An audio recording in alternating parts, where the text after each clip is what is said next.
Joint families ہوتی تھیں، اب وہ جوائنٹ فیملی سسٹم رفتہ رفتہ کم ہوتا جا رہا ہے۔ کیا جوائنٹ فیملی دینی اقدار کے پنپنے کے لیے یا دینی اقدار کی پرورش کے لیے، فروغ کے لیے زیادہ ضروری نہیں تھی کہ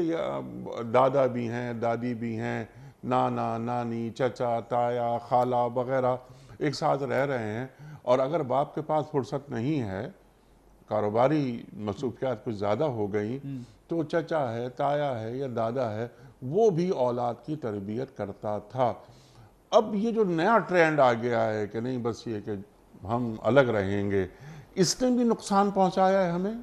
یقیناً ایسا ہے، جیسا کہ میں نے تمہید میں کہا تھا کہ معاشرت جی اور مل جل کر رہنا، ایک دوسرے پر ڈیپینڈنسی اور انحصار، یہ ایک انسان کی سماجی اور اجتماعی ضرورت ہے، اور جب دادا دادی بھی ہوں گے، ماں باپ بھی ہوں گے، بہن بھائی بھی ہوں گے، تو ظاہر ہے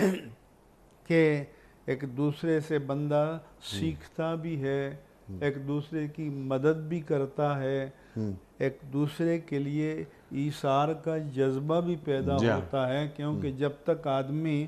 اپنی خواہشات اور مطالبات نفس کو سے پیچھے نہیں ہٹے گا تو تب تک ایثار کا کوئی جذبہ پیدا نہیں ہو سکتا۔ تو ماں کو تو اللہ تعالیٰ نے مجسم ایثار بنایا ہے، سبحان اللہ،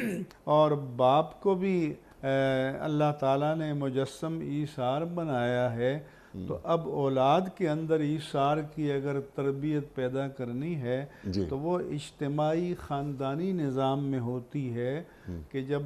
مثلا دادا دادی ہیں تو اب جب سب ان کو چھوڑ دیتے ہیں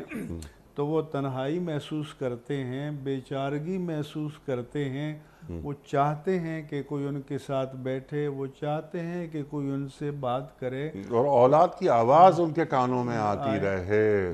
پھر اولاد کی اولاد، پوتے پوتی، نواسے نواسیاں، ان کی آوازیں کان میں آتی انسان ہیں۔ کی فطرت بنائی ہے کہ وہ اولاد اور اولاد کی اولاد میں اپنی بقا کا راز سمجھتا ہے۔ سبحان اللہ۔